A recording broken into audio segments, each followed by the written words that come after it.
Hello everyone, I hope you all are doing great. In this video, I'll be come up with the next type of chromatography, that is thin layer chromatography. Let's discuss this.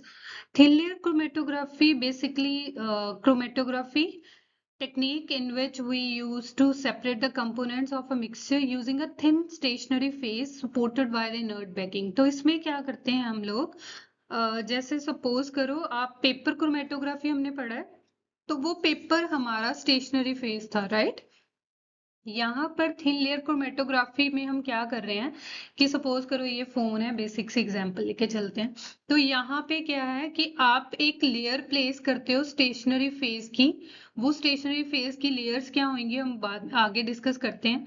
तो उसको जो banking चाहिए, वो जो layer है वो किसी thick उसकी है, जैसे सिलिका जेल हो गया, एल्यूमिना जेल की हो गया, वो लेयर हम इस पे प्लेस करते हैं। बट इसको बैकअप के लिए हम यूज करते हैं इनर्ट बैकिंग। वो इनर्ट बैकिंग क्या है हम आगे डिस्कस करते हैं, राइट।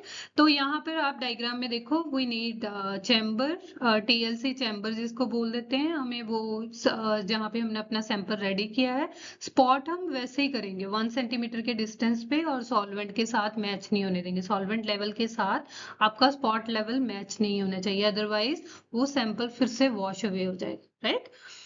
तो नेक्स्ट हमारे पास क्या है कि आप स्टेशनरी फेज कैसे यूज करोगे या किसे बोलते हो। हम क्या करते हैं, ओवर ग्लास, प्लास्टिक और एल्युमिनियम सर्फेसिस। ज्यादातर हम ग्लास ही यूज करते हैं क्योंकि ग्लास एक inert material, we know that कि अगर हम ग्लास वेयर यूज करते हैं प्रैक्टिकल लैब्स के अंदर, तो उसका रीजन यही है कि ग्लास इनर्ट है। जैसे हम उसमें एसिड भी डालते हैं, बेस भी डालते हैं, तो वो with the passage of time consume नहीं होता।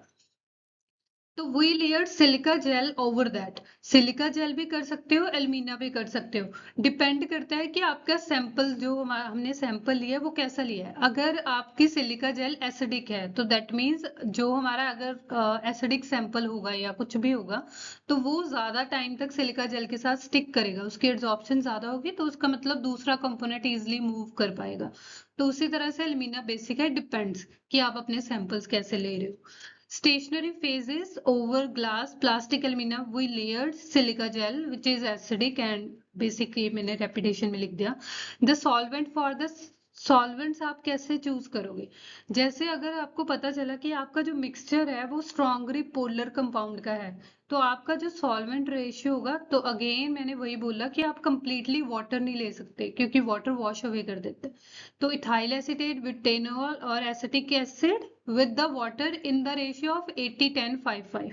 तो इस रेशियो में आप अपना सैंपल रेडी करते हो अगर आपको पता चलता है कि आपके सॉल्वेंट क्या हैं, ज्यादा हाईली पोलर है। और उसके बाद अगर आपको पता चलता है कि आपके स्ट्रांगली बेसिक कंपोनेंट्स हैं जो आप अपने सैंपल के अंदर एनालाइज कर रहे हो, तो उस टाइम ट्राई करो कि हमारे जो सैंपल है उसके अंदर जो हमारा सॉल्वेंट हो वो कैसा होगा।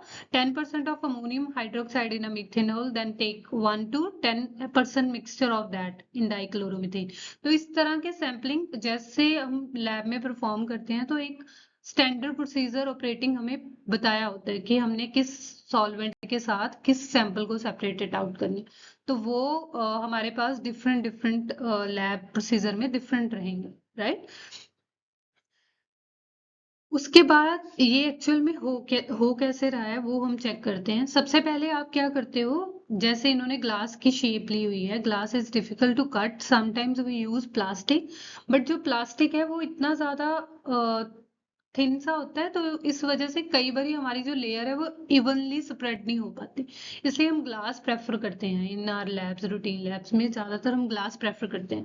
तो ग्लास की शीट पे आप क्या करोगे, जैसे एक्सट्रीम लेफ्ट पे चलो डायग्राम के, तो वहां पर हमने स्पॉट्स लगाए हैं टू सेपरेट द सैंपल। तो इन्होंने क्या किया है, डिफरेंट डिफरेंट रेडियस के सैंपल्स, मतलब डिफरेंट रेडियस के।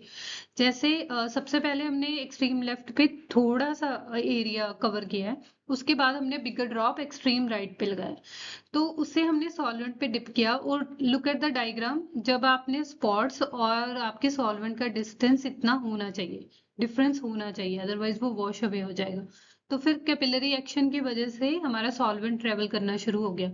अब हम अपना सैंपल उससे ग्लास प्लेट को निकालेंगे, कैसे कब निकालेंगे, जब हमने फाइंड आउट किया कि हमारा जो सॉल्वेंट है हमारी पीक हाइट के जैसे बिल्कुल 1 सेंटीमीटर के डिफरेंस पे रह गया, तब हम अपनी ग्लास प्लेट को क्या कर लेंगे, निकाल लेंगे।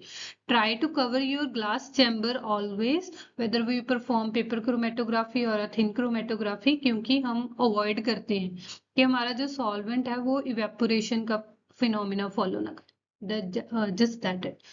तो यहाँ पर जो मैंने नीचे डायग्राम्स यूज किए हैं, so that I will be able to give a live view that कि यहाँ पे होगा कैसे।